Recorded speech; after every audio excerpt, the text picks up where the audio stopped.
السلام عليكم ورحمة الله وبركاته. الحمد لله رب العالمين، وبه نستعين على أمور الدنيا والدين، والصلاة والسلام على أشرف الأنبياء والمرسلين وعلى آله وصحبه أجمعين. سبحانك لا علم لنا إلا ما علمتنا إنك أنت العليم الحكيم. قال رب اشرح لي صدري ويسر لي أمري واحلل عقدة من لساني يفقه قولي. اللهم يسر ولا تعسر. اللهم صل على سيدنا محمد وعلى آله وصحبه وسلم، ولا حول ولا قوة إلا بالله العلي العظيم. أما بعد. Alhamdulillah, syukur kehadrat Allah Subhanahu wa ta'ala, kerana dengan limpah kurnia, rahmat, kasih sayang dan inayah daripada Allah Subhanahu wa ta'ala, alhamdulillah, pada malam ini sekali lagi kita sama-sama ditempatkan oleh Allah Subhanahu wa ta'ala pada sebaik-baik tempat, dan ditemani pula dengan sebaik-baik teman dan sahabat, iaitu mereka yang sama-sama mendirikan salat secara berjamaah di rumah Allah. Alhamdulillah, mudah-mudahan keadaan ini sentiasa berterusan sehingga Allah Subhanahu wa ta'ala memanggil kita kembali ke sisinya, insya-Allah. Tuan-tuan, puan-puan, hadirin hadirat, muslimin muslimat yang dirahmati sekalian, pada malam ini saya ingin mengambil kesempatan. Kita hari ini dah berapa hari ni? 16 ke 17? 18 Rabiul Awal. Jadi kita berkuliah pada malam ni atas dasar mengambil semangat, mengambil momentum daripada sejarah ataupun tarikh kelahiran Nabi Muhammad sallallahu alaihi wasallam yang kita sebut sebagai Maulidur Rasul. Ada orang dia sebut Maulid, ada orang dia sebut Maulud. Kalau kita sebut Maulid, pada kosa kata Maulid tu ialah merujuk kepada tanggal, merujuk kepada tarikh ataupun masa bila Rasulullah sallallahu alaihi wasallam dilahirkan, tu Maulid. Bila kita kata sebut Maulud, dia ialah bayi yang dilahirkan. Individu yang dilahirkan tu siapa? Merujuk Nabi Muhammad sallallahu alaihi wasallam.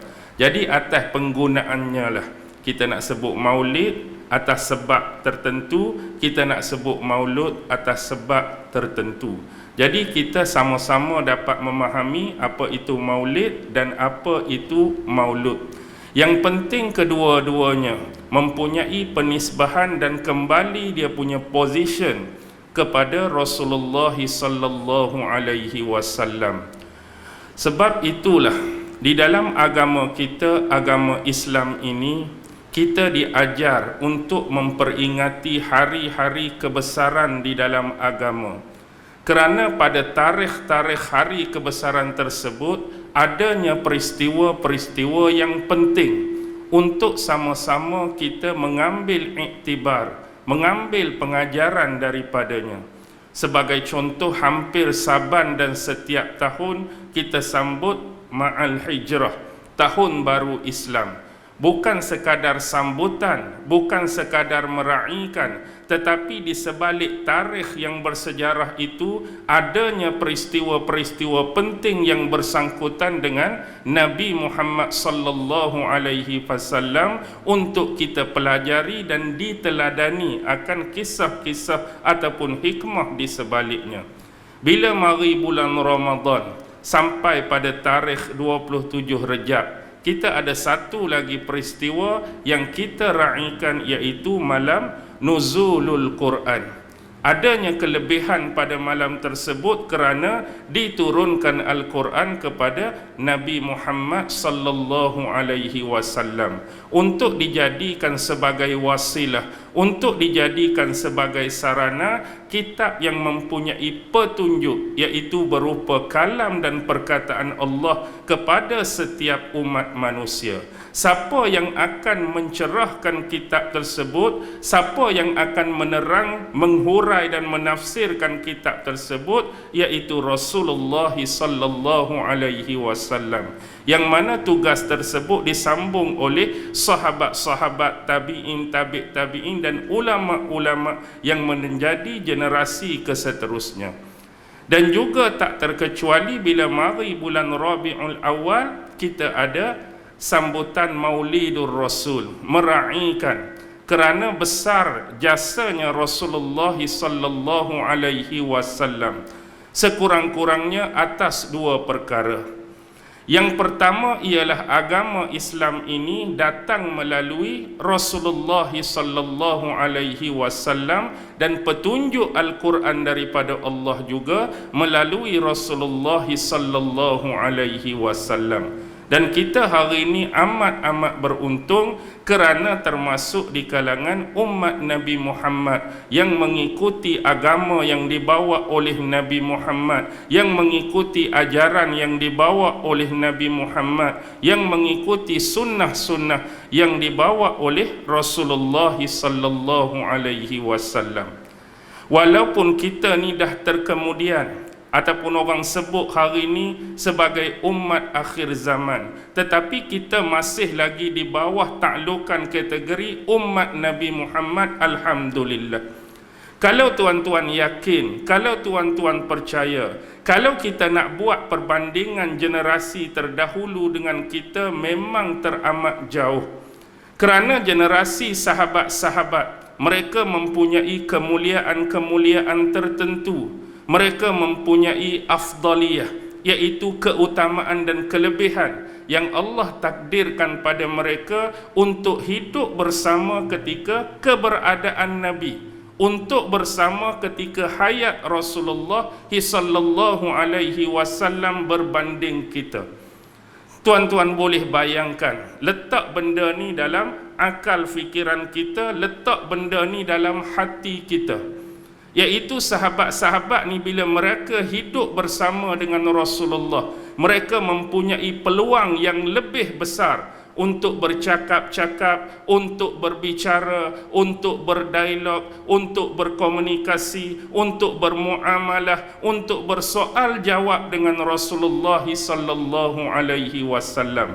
Dan ada sebahagian sahabat-sahabat yang diberi peluang oleh Allah Subhanahu wa taala, yang boleh tinggal sebumbung dengan Rasulullah, yang boleh makan di sebelah Rasulullah, yang boleh minum satu gelas dengan Rasulullah, yang boleh bersembang dengan Rasulullah, yang boleh menjadi pengawal peribadi Rasulullah, yang boleh menjadi bodyguard Rasulullah, yang boleh menjadi penjaga kepada barang-barang khusus milik Rasulullah. Ada sebahagian sahabat yang ditakdirkan sedemikian. Dan kalau kita melihat hari ini, sekiranya mereka mempunyai sebarang permasalahan, sama ada masalah tersebut berpunca daripada isu personal, kepribadian mereka, mereka boleh bertanyakan secara terus, secara langsung, secara direct dengan Nabi Muhammad. Wahai Rasulullah, aku ada masalah macam ni, apa jawapan kamu? Wahai Rasulullah, aku ada problem macam ni, apa solution yang kamu boleh berikan pada aku? Boleh tanya terus. Itu melibatkan peribadi, apatah lagi melibatkan kekeluargaan ataupun institusi yang lebih besar. Sebab keberadaan mereka bersama dengan Nabi Muhammad sallallahu alaihi wasallam. Dan bukan itu sahaja mata-mata yang dimiliki oleh mereka.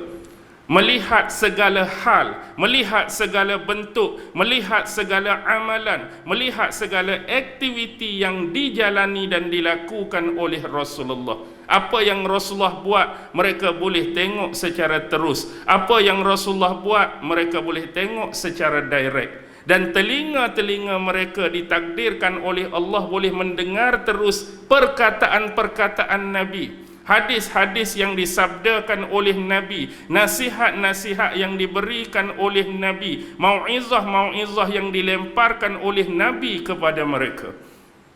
Tapi kita hari ini berpeluang atau tidak untuk merasai apa keutamaan yang diberikan oleh Allah kepada mereka? Tidak.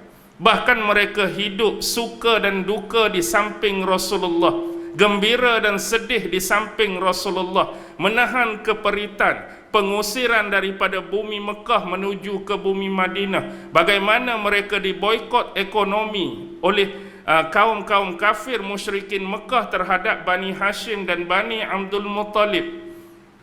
Bagaimana juga mereka mengalami sejarah peperangan di samping Rasulullah. Ada sahabat-sahabat yang terluka, ada sahabat-sahabat yang terpenggal, malah lebih jauh mereka syahid, terbunuh di samping Rasulullah. Tapi peluang-peluang tersebut tidak lagi dipunyai oleh kita. Kalau hari ini aku rasa teringin nak berbicara dengan Rasulullah, boleh lagi ke tak? Tak boleh dah. Kalau hari ini aku ada masalah, aku tak puas hatilah ustaz-ustaz jawab. Contoh, aku tak puas hatilah ulama-ulama jawab. Kalau boleh nak direct tanya Rasulullah. Tidak lagi berpeluang. Kalau ada peperangan, aku nak duduk di belakang komander jihad yang dikepalai oleh Rasulullah. Kalau dah berurusan ekonomi, berurusan bisnes, aku nak berurusan dengan Rasulullah. Tidak ada peluang. Why? Sebab Rasulullah dah meninggalkan kita 1004 tahun lebih dah. Tetapi walaupun demikian, kita beruntung sebab masih lagi mengikuti agama Nabi Muhammad dan menjadi umat Nabi Muhammad. Mudah-mudahan kita menjadi umat yang sebaik-baiknya menjalankan segala perintah dan ketaatan yang diperintahkan oleh Rasulullah dan Allah, dan meninggalkan segala bentuk larangan-larangan daripada Rasulullah dan juga Allah. Kalau kita perhatikan, kita hari ini boleh kenal Nabi macam mana tuan-tuan, dalam keadaan Nabi dah tinggalkan kita.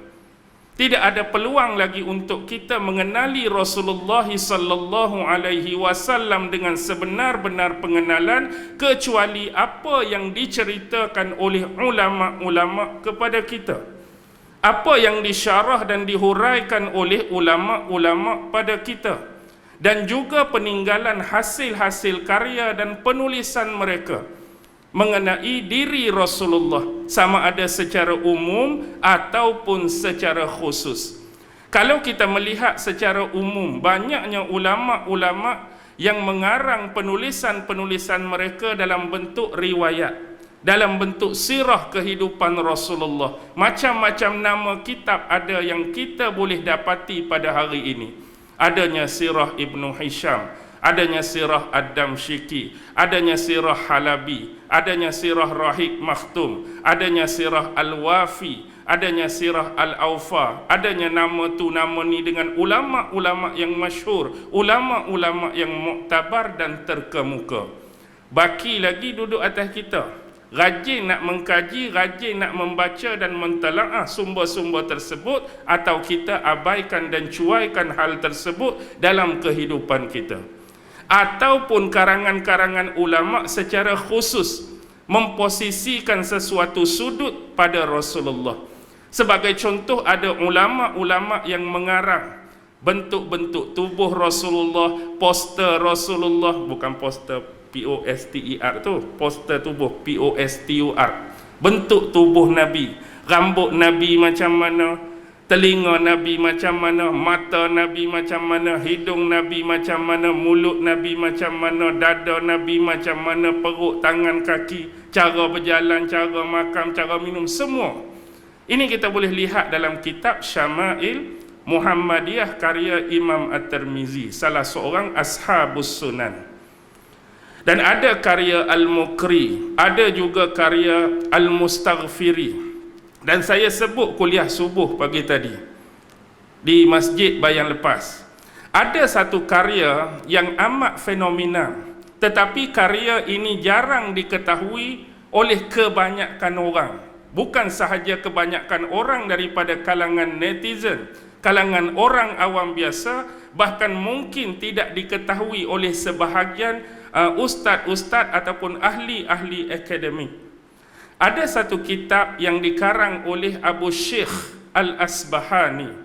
Siapa dia Abu Syekh Al-Asbahani ni? Jadi dia karang satu kitab yang pengkhususan dia lebih menjurus kepada mencari sumber-sumber hadis Rasulullah sallallahu alaihi wasallam yang ada berkaitan dengan akhlak dan kepribadian Nabi. Kalau hak sirah tadi dia umum, dia cerita semua. Kalau hak Syama'il tadi dia cerita bentuk tubuh Nabi apa semua, hak ni dia lebih khusus kepada cerita adab Nabi, akhlak Nabi, kepribadian Nabi macam mana. Di dalam satu kitab, yang mana kitab ini asalnya di luar pengetahuan kebanyakan orang, kerana kitab ni tak dijumpai di mana-mana maktabah ataupun perpustakaan, hatta yang dimiliki oleh orang Islam sekalipun. Jadi lagu mana kitab tu baru boleh muncul, baru mana kitab tu baru boleh timbul. Jadi kalaulah sebelum ni satu-satu kitab tu kita tak kenal, kita tak tahu dan jarang disebut, macam mana orang nak tahu adanya kitab tu? Orang boleh tahu adanya kitab tu kerana tajuk kitab tu sering dijumpai oleh ulama-ulama pada rujukan dan nota kaki. Kita kata kalau buku-buku popular tu, mana Sirah Ibn Hisham, kita boleh tunjuk seketui ni Sirah Ibn Hisham. Mana Mubarakpuri Rahib Makhtum, kita boleh sebut. Tetapi bila tengok rujukan yang ulama karang, ada satu nama kitab bawah ni, jumpa pula karya lain, ada juga jumpa kitab ni, tapi kitab hak seketui ni duk mana? Duk mana kitab hak seketui ni? Hak dijadikan rujukan dalam karya-karya tadi. Tetapi atas dasar kemurahan dan rahmat serta rahim daripada Allah Subhanahu wa taala, akhirnya salah seorang ulama yang bernama Syekh Ahmad bin Siddiq Al-Ghumari, ada yang menyebut Al-Ghimari, telah menemukan manuskrip asal kitab tersebut. Di mana tuan-tuan? Dia duduk bukan lagi dalam wilayah negara Islam, tetapi manuskrip tersebut ditemui di Perpustakaan Escorial. Pustakaan Escorial ni duduk mana? Di Madrid, Spanyol. Sampai ke Spanyol manuskrip ni. Lalu atas urusan syekh tersebut dengan kaki tangan daripada Perpustakaan Escorial, maka mereka sudi untuk meminjamkan manuskrip untuk disalin kembali oleh Syekh Ahmad. Jadi atas dasar memurahnya Allah atas urusan menyalin kembali manuskrip tersebut, akhirnya pada tahun 1377 Hijrah siap disalin manuskrip tersebut. Lalu manuskrip tersebut diserahkan pada siapa? Kepada adik kepada Syekh. Kalau tadi Syekh Ahmad bin Siddiq Al-Ghumari, dia serah kepada adik dia Syekh Abdullah bin Siddiq Al-Ghumari untuk melakukan beberapa penelitian dan riset balik terhadap isi-isi yang terkandung dalam kitab tersebut. Antara yang saya boleh sebut 4 benda. Pertama ialah dia melakukan takhrij hadis. Dia mengeluarkan dan menganalisis hadis-hadis yang ada dalam kitab tersebut, sama ada dari sudut sahihnya, hasannya dan dhaifnya. Yang kedua, dia melakukan penelitian terhadap sanad hadis tu. Perawi-perawi dia siapa? Siapa yang siqah, siapa majhul, siapa terkenal, siapa tak terkenal, dan juga matan, iaitu isi kepada hadis tadi. Tu yang kedua. Yang ketiga, dia melakukan correction, pembetulan kepada sebahagian nama-nama perawi dan memperbetulkan segala, mungkin kita kata biasalah menulis kitab ni ada tertinggal titik, terjatuh titik. Dia buat yang tu yang ketiga. Dan yang keempat, dia melakukan kemudahan untuk memahami istilah-istilah ataupun frasa-frasa yang sulit dan sukar untuk difahami. Kan kadang-kadang kitab ni kita boleh baca, kadang-kadang kitab bahasa Melayu je kita baca pun, sebab kita boleh baca, kita pandai membaca, tapi untuk faham belum tentu. Apa maksud ni? Kalau kita tengok terutama pantun-pantun kita ada. Gunung Daik bercabang 3. Pasal apa boleh baca? Sebab kita pandai membaca. Tapi natang apa Gunung Daik bercabang 3 ni? Jadi kefahaman itu, contoh saya bagi ni. Jadi kefahaman itu dipermudahkan oleh beliau untuk memahami istilah-istilah yang sukar dan susah dalam kitab tersebut. Secara umum, kitab Abu Syekh Al-Asbahani ni menghimpunkan hampir 890 hadis yang siap ada sanad, yang membariskan perawi-perawi dan status-status hadis. Berbicara tentang apa tadi tuan-tuan? Pasal akhlak, pasal adab, pasal etika dan kepribadian Nabi Muhammad. Antara kitab yang saya suka baca, yang telah diterjemahkan selepas kitab Syama'il Muhammadiyah. Banyak dalam tu pengajaran-pengajaran yang begitu penting. Jadi kembali kepada persoalan tadi, siapa Abu Syekh ni? Abu Syekh ni bukan ulama contemporary. Abu Syekh ni hak pengarang betul dia itulah. Bukan ulama-ulama pertengahan. Dia adalah ulama-ulama masih lagi tertakluk pada zaman salaf. Sebab Abu Syekh Al-Asbahani ni lahir 274 Hijrah. Masih lagi ulama dalam konteks kurun ketiga. Masih lagi ulama salaf yang besar. Nama beliau yang sebenar ialah Abu Muhammad Abdullah bin Muhammad bin Ja'far bin Hayyan Al-Ansari. Lahir tadilah 274 Hijrah. Merupakan seorang ulama yang berkemahiran dan pakar dalam bidang hadis pada zaman dia. Asbahan tu nisbah atas tempat dia lah. Mana Asbahan? Isfahan tu lah. Al-Asbahan itu Isfahan. Jadi banyak ulama-ulama yang telah dilahirkan di situ.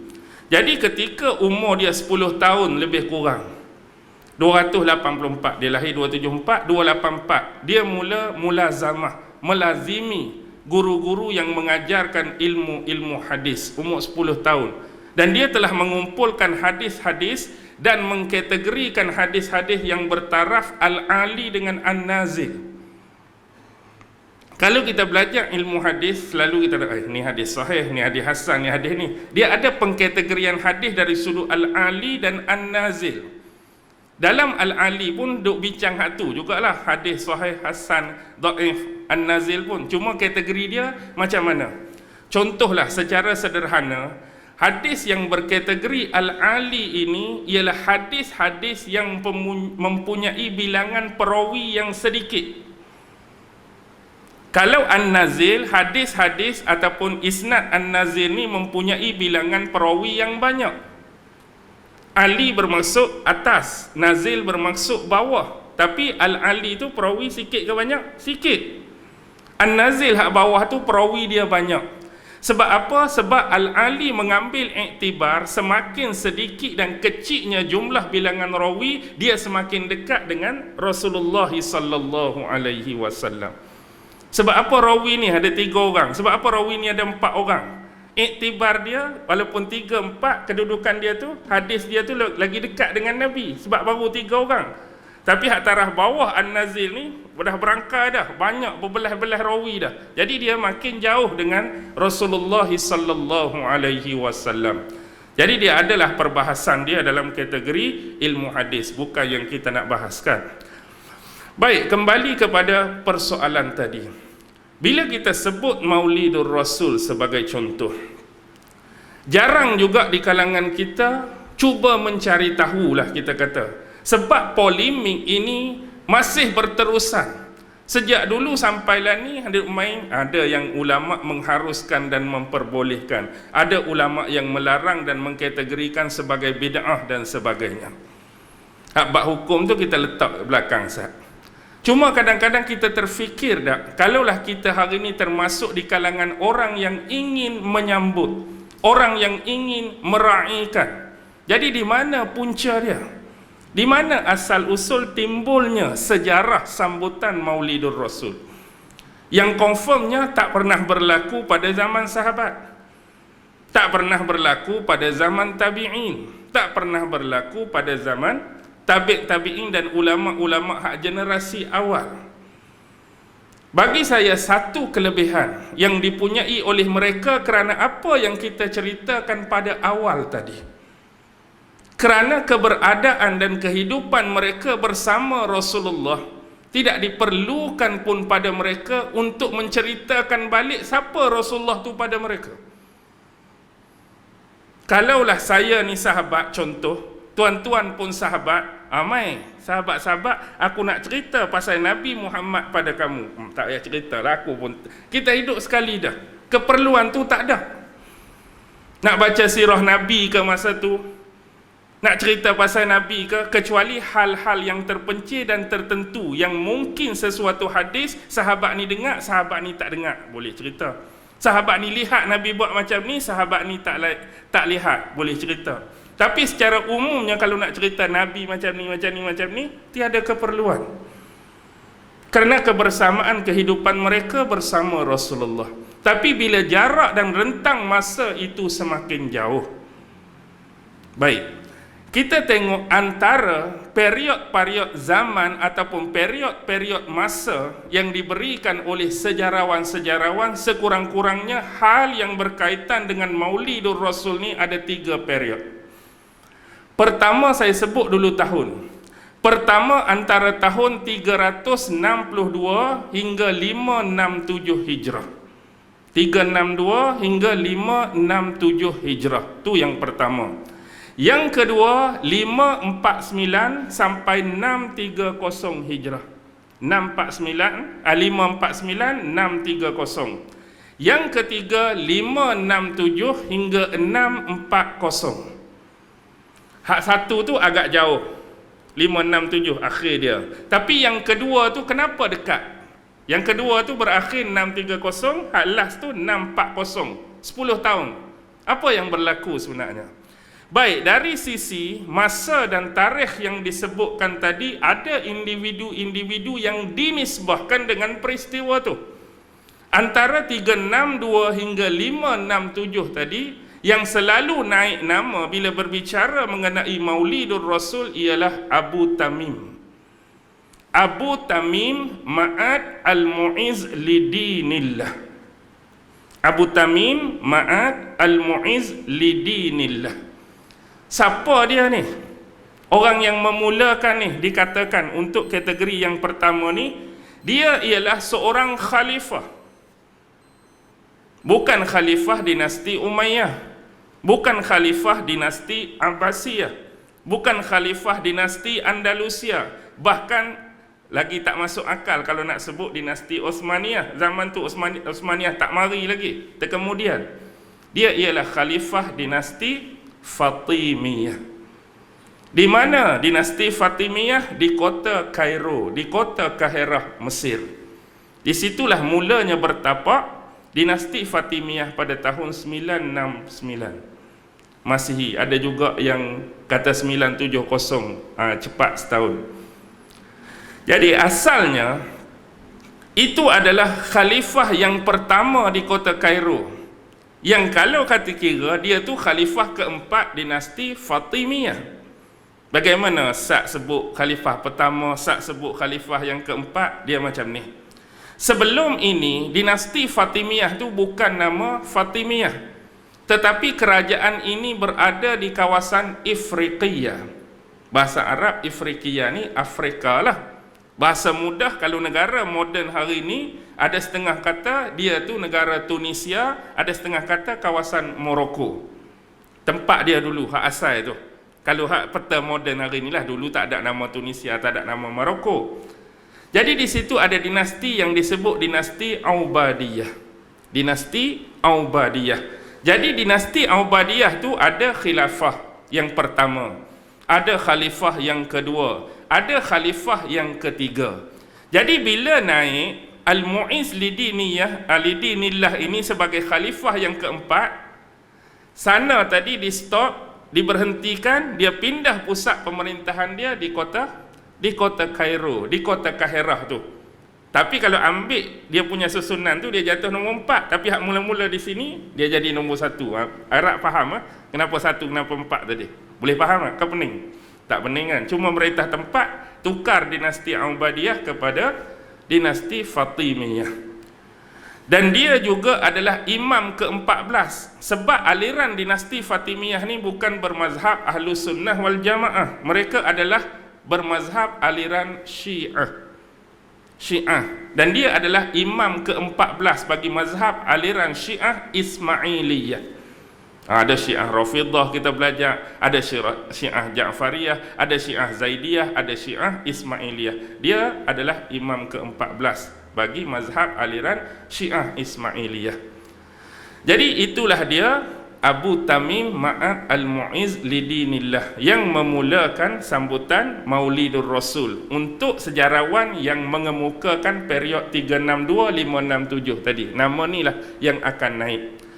Tapi dalam sejarah pemerintahan dia ada hari ni tinggalan dia macam koin, wang mah zaman pemerintahan dia. Dan satu lagi benda yang bagus yang dia buat, kalau kita baca sejarah dia ni, dikatakan dialah pemula kepada pen yang dakwah duduk dalam. Kan kalau dulu-dulu zaman dulu kita tahulah style bekas dakwah tu satu botol, lepas tu hak pen hak buat dengan bulu ayam tu. Jadi kita celup menulis, kita celup menulis. Kebiasaannya dakwah jenis penulisan macam tu mungkin tertumpah pada kertas, mungkin tertumpah pada meja, mungkin tertumpah pada jubah dan pakaian. Lalu dia berfikir bagaimana dia nak suruh orang-orang bawahan dia ni cipta satu jenis alat penulisan hak nama pen ni, tapi dakwah dia tu duduk dalam, boleh guna terus. Jadi alat tu pula boleh diselitkan pada lengan jubah, boleh diselitkan dalam poket dan senang dibawa ke mana-mana dan tidak mengkotori pakaian ataupun kertas ataupun tempat penulisan. Sebab antara perkataan dia yang selalu disebutkan ialah, aku nak suruh buat satu pen yang mempunyai dakwah di dalam, yang mana pen tersebut dan juga dakwah tersebut tidak akan pernah mengotori tangan aku dan juga jubah aku. Jadi akhirnya pen tu dibuat pada zaman dia. Tak tahulah pen hak jenis tu dia yang memulakan hak pen jenis lagu tu ke ada orang lain ke, tapi sejarahnya itulah yang selalu dikaitkan dengan dia. Dan yang paling sedih dan sadisnya kalau baca sejarah dia ni, ada riwayat yang menyebutkan walaupun dia tu Syiah, akhirnya apa jadi pada dia? Dia dibaptis sebagai orang apa? Orang Kristian Ortodok Koptik. Dia ada sejarah di Mesir ni, iaitu sejarah apa? Sejarah perpindahan Jabal Muqattam. Jabal Muqattam tu juga dikenali sebagai gereja sampah dia panggil. Jadi situlah dia dibaptis, kemudian dia melanjutkan kehidupan dia sebagai seorang Kristian. Itulah kehidupan dia. Itu biarlah. Okey, period yang kedua. Isyak.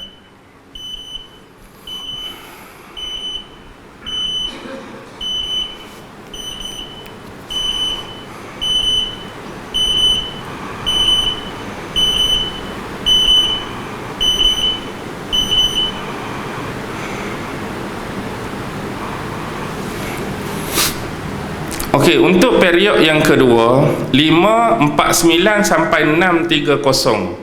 Dengan yang ketiga tu 567 640. Pasal apa dekat tu? Kerana memang mempunyai perkaitan antara individu yang lahir daripada period ataupun tahun tersebut. Yang kedua tu yang selalu naik nama ialah Abu Sa'id Muzaffar Al-Qatbuki. Siapa dia Muzaffar Al-Qatbuki ni? Dia ialah seorang muhafidh ataupun penguasa lah, kalau kita kata gubernur ke, satu daerah di Mosul, Iraq. Di Mosul, Iraq ni dia ada satu daerah nama Irbil. Dia ialah penguasa Irbil.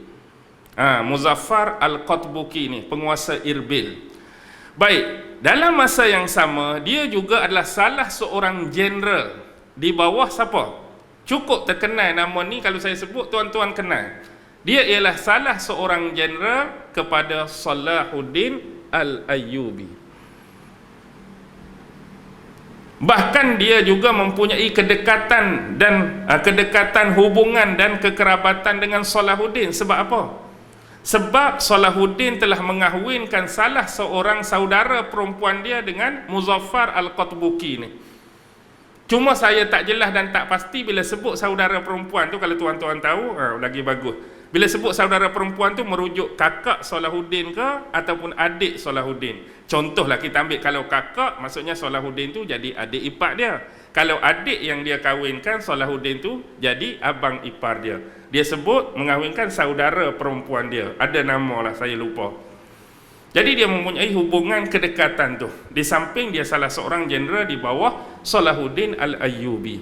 Jadi pada zaman dia ini, kenapa jadi benda tu? Kenapa jadi ada sambutan tu, penisbahan dia? Kerana macam ni, bila kita faham dia tu seorang jeneral, Salahuddin pula komander perang, suasana pada zaman tersebut ialah suasana apa?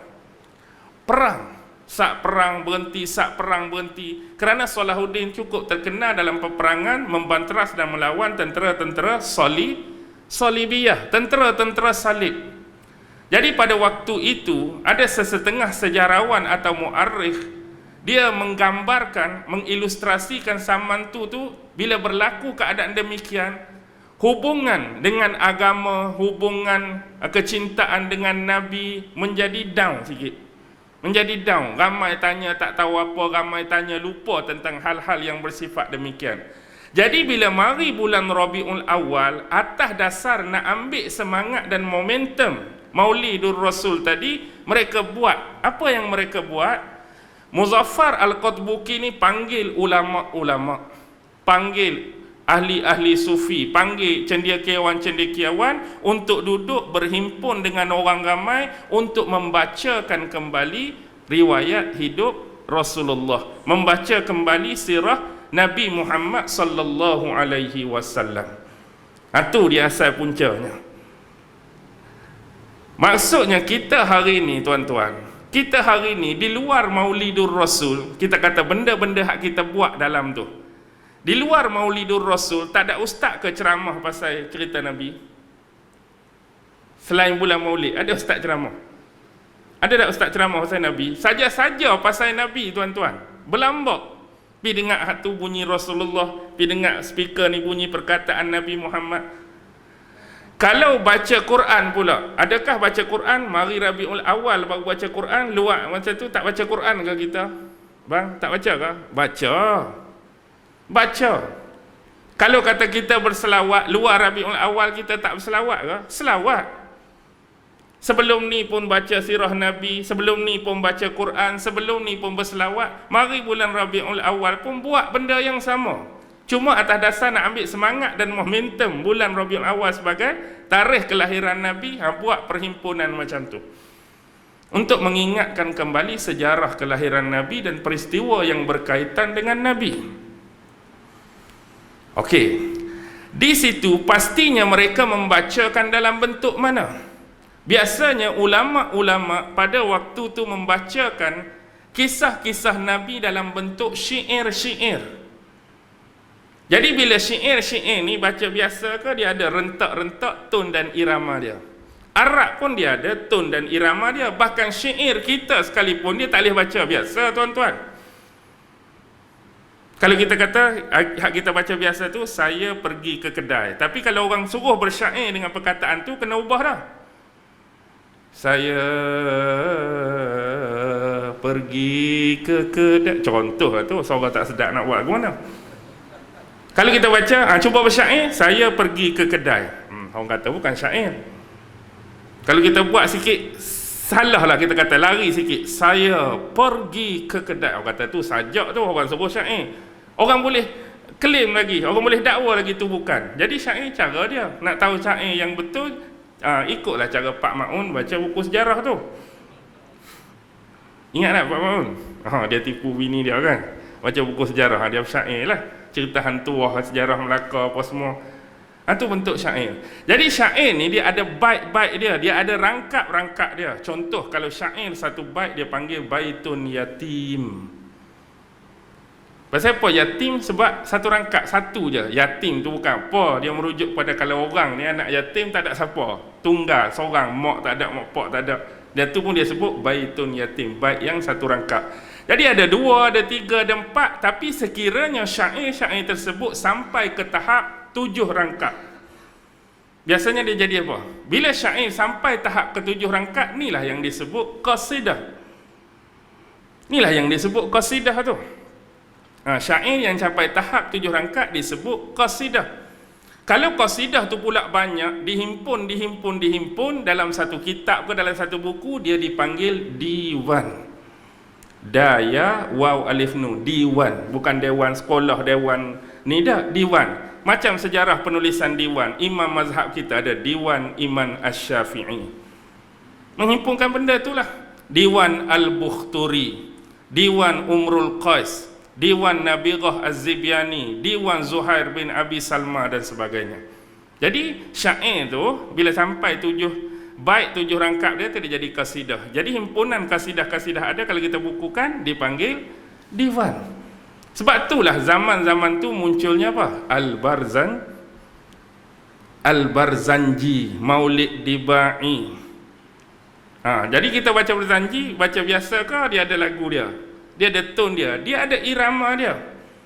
Sebab itulah kalau kita di kuliah lughah, contoh orang belajar di Timur Tengah ni, ada kuliah di Rosak, ada kuliah syariah, ada kuliah usuluddin, ada kuliah dakwah, dia ada kuliah lughah. Biasa orang lughah ni dia belajar tentang bahasa, lebih-lebih lagi tentang syair-syair lama, prosa Arab klasik. Jadi cara dia ada rentak dia. Satu mata pelajaran dipanggil Al-Arud wal Qawafi. Arud wal Qawafi ni cara nak baca rentak tadilah, ada bahar, tawil, ada majas, ada rojas, ada madid, tongtang. Kalau kita duduk pondok dulu, duduk hafal halpiah tu. Kalau mufidu kastakim, bukan biasa-biasa tu. Tu cara dia rentak-rentak dia tu. Jadi benda itulah yang muncul. Okey. Habis zaman tu, hak yang ketiga tu siapa? Merujuk kepada Salahuddin tu sendirilah. Hak 567 sampai 640 tu Salahuddin. Jadi atas sebab itulah selalu disebutkan atas mengambil semangat dan momentum Maulidur Rasul. Baik, saya kira bila kita meraihkan dengan perkara-perkara tersebut tanpa melebih-lebih, tanpa melampau-lampau, tanpa hulu, tak ada masalah. Tapi yang jadi masalahnya, jadi bid'ah mungkin satu perbuatan yang mungkar sekiranya kita ubah status. Ubah status macam mana? Kalau aku baca Quran ni, hak sebelum bulan Maulidur Rasul, kita kata sebagaimana yang disebutkan dalam hadis Nabi, siapa baca Quran 1 huruf 10 pahala. Tapi kalau siapa baca malam Maulidur Rasul 1 huruf 100 pahala. Kita pi tambah lagu tu. Kalau baca Quran malam Maulid lah, kita pi tambah. Biasa, orang biasa, bulan biasa 1 10 je. Tapi Maulidur Rasul 1 100 mengarut. Tapi kalau kita baca tanpa ada benda-benda macam tu, baca Quran hak sebelum ni pun sama dengan malam tu. Jadi masalah ke? Tak jadi masalah pun. Kalau selawat, dalam hadis sebut sekali berselawat kepada aku, Allah akan berselawat berapa kali? 10 kali. Kalau Maulidur Rasul, kalau sekali kita berselawat, bukan kata 100, bukan kata 1000, bukan 10,000, sejuta kali Allah selawat, lagi mangkuk. Lagi mereka-reka tentang fadilat itulah maksudnya. Ni selawat sama aja. Hak luar Maulid ke, lewat nuzul ke, lewat tahun hijrah ke, sama, tak ada apa-apa perbezaan. Sebab kami sebelum ni di luar Maulid pun kami selawat, mari hak ni pun kami nak selawat. Kalau baca sirah Nabi, bukan kata hak bulan Maulid membaca sirah Nabi, hak sebelum ni pun baca sirah Nabi. Kecuali orang-orang di Binjai ni, kami ni baca Quran sekali je setahun, Maulid je, hak 364 hari tak pernah baca Quran pun. Itu lain lah. Bulan Maulid je kami selawat, 364 hari lagi kami tak pernah selawat, lain lah. Ni hak kita dah buat dah. Cuma sebab itulah hukum dia paling kurang kembali kepada dua tadi. Ada setengah yang menghukumkan sebagai bid'ah dan ada yang menghukumkan sebagai diperbolehkan ataupun diharuskan. Biasanya hak menghukum bid'ah tu kerana mereka menganggap apa yang terisi padanya adalah ruang lingkup ibadah. Tapi orang yang mengharuskan, dia mengambil konteks ruang lingkup adat semata-mata. Adat aja. Sebab benda hak duduk dalam tu hak kita buat. Baca Quran pun kita dah buat dah sebelum ni, bukan malam ni baru baca Quran. Baca sejarah Nabi pun sebelum ni dah baca. Cuma adat, ambil tarikh tanggal tu, ambil semangat, ambil momentum. Bagi orang yang mengatakan bid'ah, mereka punya hujah sebaliknya. Saya bukan nak Memenangkan mana-mana, mengalahkan mana-mana. Tapi nak cakap hak umumnya dua tu je. Hak polemik sampai hari ni pun. Tapi atas masing-masing lah, sebab mempunyai kehujahan dan dalil serta pandangan yang tersendiri. Baik. Nak pergi lagi ke? Boleh lagi? Boleh. Saya tak boleh mana ni, sebab saat lagi nak balik kampung dah. Beg siap dah tu. Tu pun Nazif tanya dia, main ke tak malam ni? Kalau sampai tu ada lah. Kalau tak ada tu saya duduk BKE lah. InsyaAllah malam ni. Okey, lama kan tak balik kan? Setahun lebih dah PKP ni. Baik, bila kita baca tuan-tuan kitab sejarah ataupun kitab sirah Nabi ni, biasanya pada bab permulaan dia cerita pasal apa? Buku sirah tu ke sirah ni ke, sejarah tu ke sejarah ni ke, bab nombor 1 tu dia cerita pasal apa? Buku sirah Nazih dia cerita pasal apa? Sejarah apa?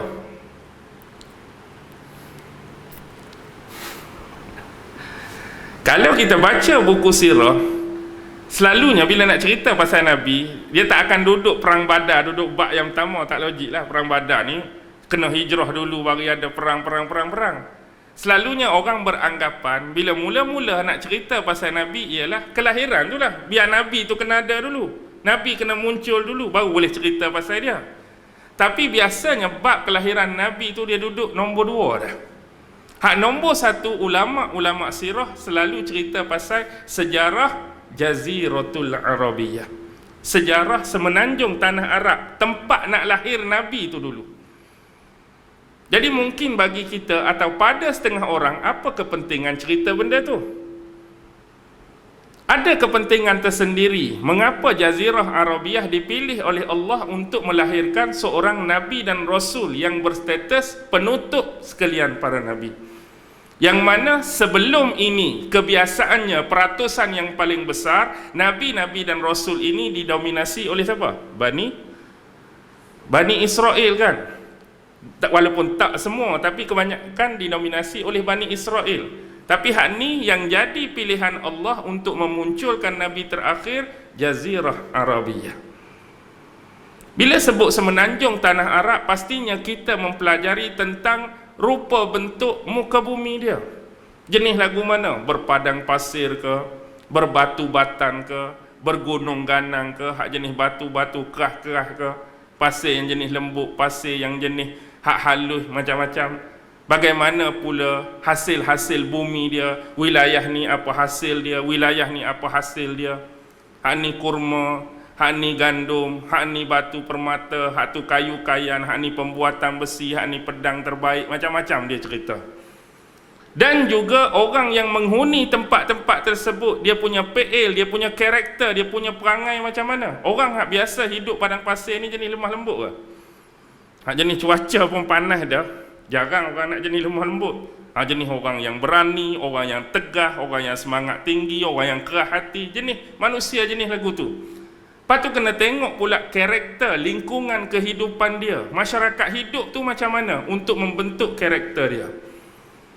Kalau kita tengok hak jenis suka berjudi zaman jahiliah lah ni, suka berperang atas perkara remeh temeh, suka tilik nasib, suka bernujum, suka minum arak, suka melacur, suka tanam anak perempuan hidup-hidup. Karakter yang terbentuk daripada lingkungan hidup tu, kita boleh tahu macam mana jenis orang kan.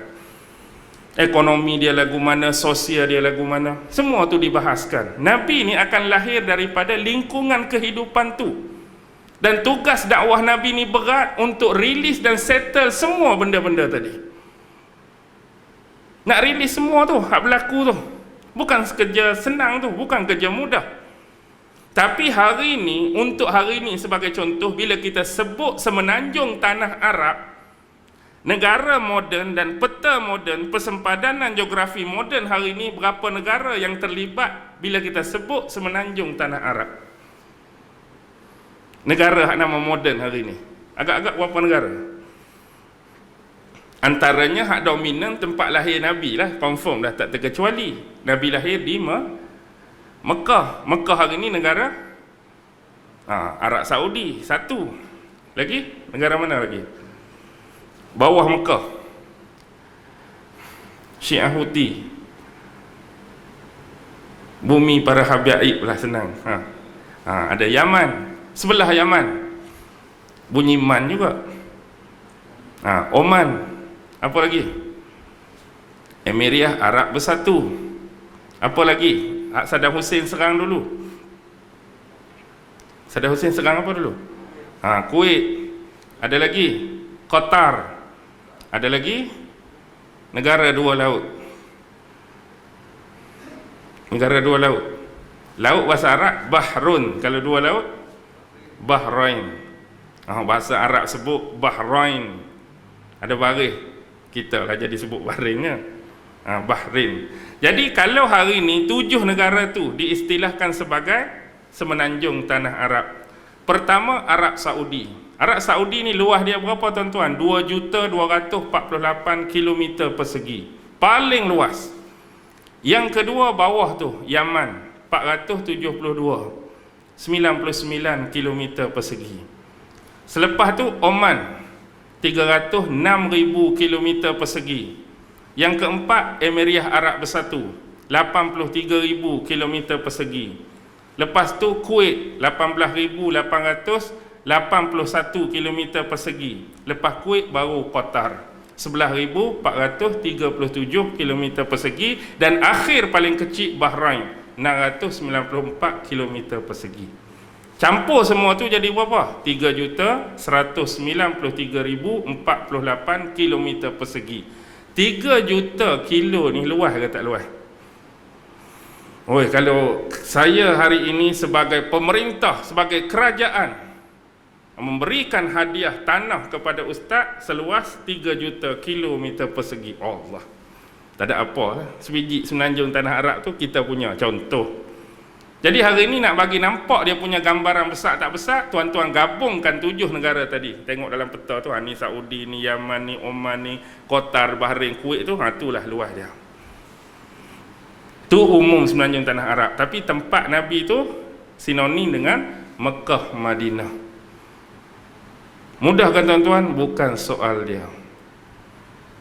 Susah Nabi nak bawa. Pertama, kalau kita ambil dari sudut ekonomi sebagai contoh, pastinya ekonomi pada zaman jahiliah kapitalis ada, riba ada, ihtikar ada. Ihtikar ni tahu tak?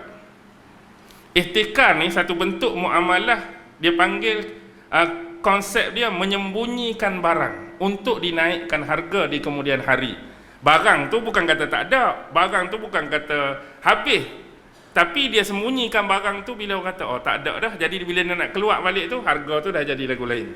Ini ihtikar, satu perbuatan yang diharamkan dalam muamalah. Kemudian menghalalkan segala cara, timbang tak betul, timbang terpeleok. Orang suruh timbang, dia kuranglah 2-3 bunga kalau nak jual kat orang. Kalau nak beli kat dia, dia lebih 2-3 bunga. Pastinya berlaku pada zaman tu. Dari sudut sosial, bagaimana stratifikasi dan pengkelasan manusia. Bab color, warna kulit, hitam dengan putih, kelabu dengan sawo matangnya, dikelas-kelaskan sebagai contoh. Lepas tu bangsa Arab terkenal dengan kekabilahan dan kesukuan mereka. Walaupun sebut Arab, Bani Quraisy tu, bawah tu banyak.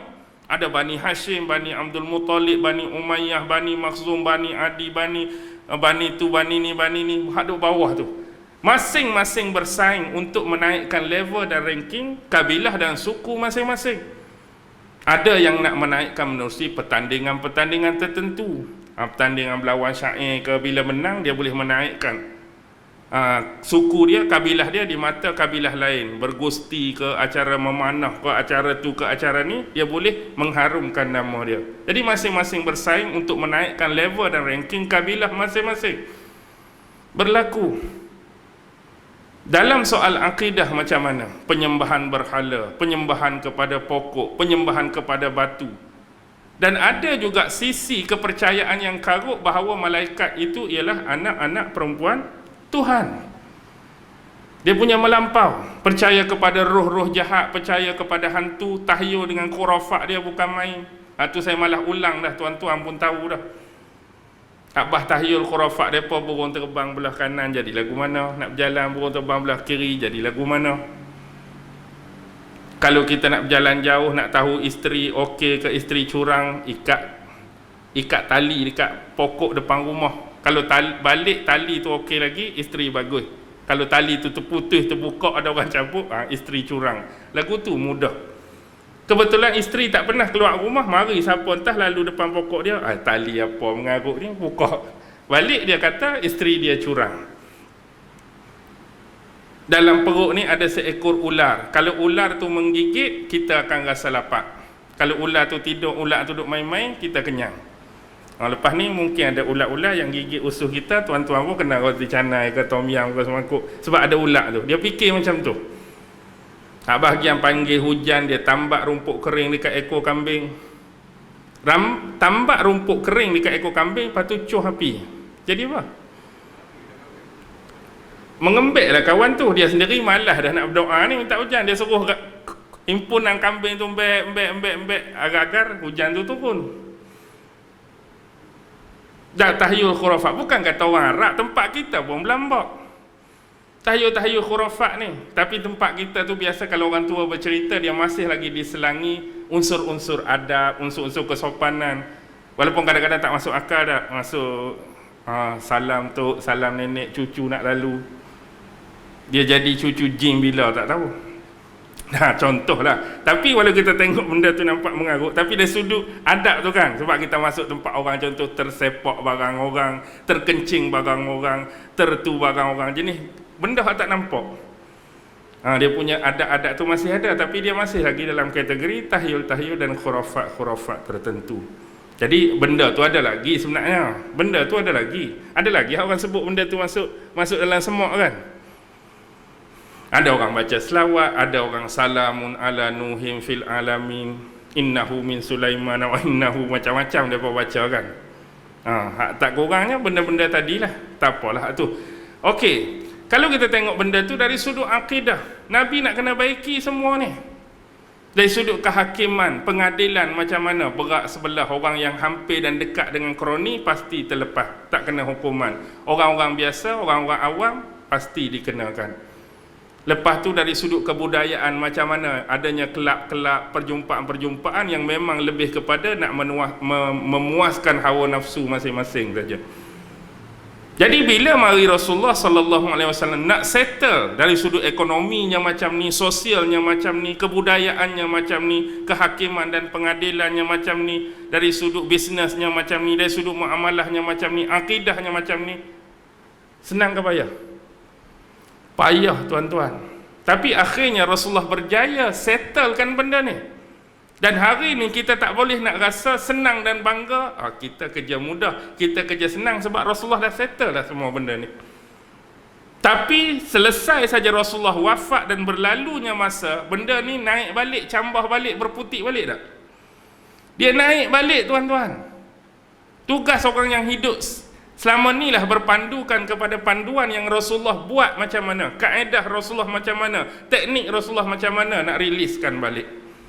Dan salah satu hadis yang berkaitan dengan akhir zaman ni, akan ada minuman arak yang dia tukar nama saja. Benda tu arak, tapi nama tu dikelaskan, nama dipalingkan.